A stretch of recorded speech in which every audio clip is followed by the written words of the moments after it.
Signature de convention de gestion des forêts communautaires hier au ministère de l'économie forestière. Les dites conventions devraient permettre d'améliorer les conditions de vie des populations et lutter contre la précarité en milieu rural. Le compte rendu d'Éric Nzengi Padinga et Victor Moudonga.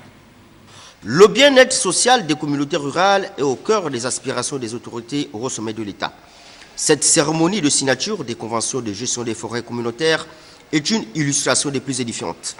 Les différentes conventions contribueront au développement économique et social des villages. La présente cérémonie concerne la signature de 16 conventions définitives pour la gestion des forêts communautaires ayant des plans de gestion et 7 conventions provisoires pour les forêts dont les travaux préparatoires sont suffisamment avancés.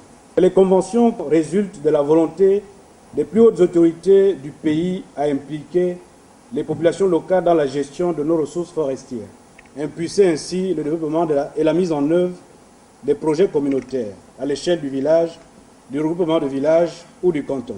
C'est une gestion participative des forêts qui assurera la durabilité des ressources.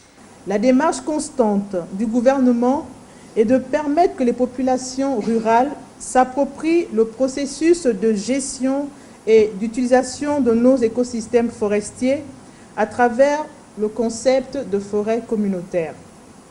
L'objectif recherché est de faire de nos communautés villageoises des acteurs de la forestière afin d'impulser un développement local à travers des revenus directs.